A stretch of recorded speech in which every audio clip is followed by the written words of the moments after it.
मैं बात करूंगा पहले बाबा साहेब की। बाबा साहेब ने 1935 में ये कहा था कि शिक्षित बनो, संगठित रहो और संघर्ष करो। कहने में तो ये साथियों साधारण बात है, पर बाबा साहब इशारा कहाँ करना चाहते थे, इसके बारे में आगे हम अपने साथियों से कुछ सवाल पूछना चाहेंगे कि बाबा साहब ने ये कहा था 1935 में, जब हम लोग आजाद नहीं थे, हम लोगों पर अंग्रेजी हुकूमत थी, तो बाबा साहब शिक्षित बनो, संगठित रहो और संघर्ष करो ये नारा दिया था। लेकिन हम लोगों को तो शिक्षा से दूर रखा गया था।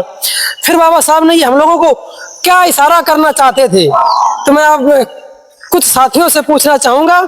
जैसे हमारे साथी हैं जो जवाब देना चाहेंगे, कुछ आप कहना चाहेंगे कि बाबा साहब ने ये क्यों कहा था कि शिक्षित बनो, संगठित रहो, हमारे जीवन में इसका क्या मतलब है?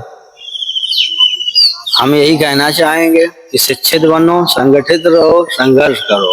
बाबा साहब हमारी पीढ़ी को, अपने समाज को बहुत आगे ले जाना चाहते थे कि शिक्षित बनोगे, अपना सवाल कह पाओगे, कोई बात पूछ पाओगे, किसी संगठित रहो, संघर्ष करो। बस इतनी ही जानकारी है। बहुत बहुत साधुवाद भाई को, भाई ने बहुत अच्छा जवाब दिया। तो सही बात है, बाबा साहेब का एक इशारा था कि शिक्षित बनो, संगठित रहो। हम लोगों को बाबा साहब इकट्ठा रहना चाहते थे, क्योंकि बाबा साहब ने अपनी पूरी जिंदगी जो समाज को इकट्ठा करने में लगा दी। महात्मा ज्योतिबा राव फूले ने सत्यशोधक समाज की स्थापना की थी उस समय, जब 1885 ईस्वी में, जब हम लोग बहुत ही ज्यादा गुलामी में जी रहे थे, तब महात्मा ज्योतिबा राव फूले ने सत्यशोधक समाज की स्थापना इसलिए की थी कि हम लोग जाति मुक्त हो सकें। क्योंकि पूरी जिंदगी ज्योतिबा राव फूले ने जात पात के खिलाफ लड़ाई लड़ी थी।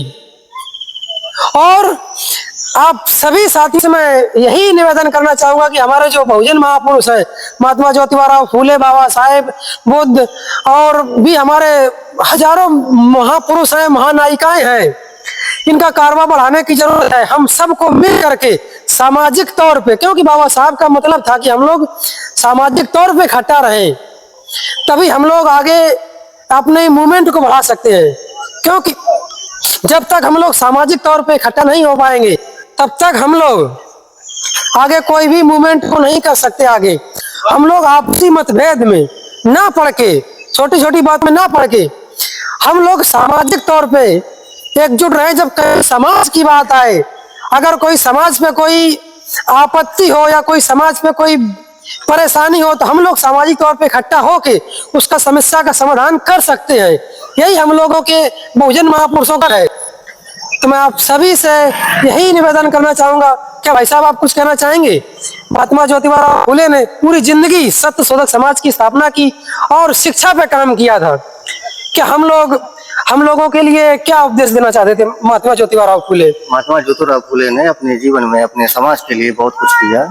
ठीक, उनको पढ़ना चाहिए। उनकी पत्नी सावित्री बाई फूले जो शिक्षा की देवी, फातिमा शेख, अभी जो नई नई मूवी आई है फूले, हाँ फूले, जो इनके बारे में नहीं जानता है उनको ये पिक्चर एक बार जरूर देखनी चाहिए हमारे समाज के लोगों को, क्योंकि हम तब आगे बढ़ सकें। साथियों भी भाई ने जिक्र किया फूले मूवी का, तो मैं आप सबसे कहना चाहूंगा जो फूले मूवी है ये वास्तव में एक क्रांति की मिसाल देने वाली मूवी है। जो हमारी माँ सावित्री बाई फूले थी, उन्होंने सबसे पहला महिला विद्यालय खोला था उस समय, जब हम महिलाओं को पढ़ना लिखना पाप माना जाता था। उस समय ये एक बहुत ही सोचने वाली बात है। और आज हम लोग अच्छी शिक्षा ले पा रहे हैं। अगर महात्मा ज्योतिबा राव फूले ने उस समय आवाज ना उठाई होती, तो शायद है कि हम लोग आज अच्छी शिक्षा नहीं ले पा रहे होते।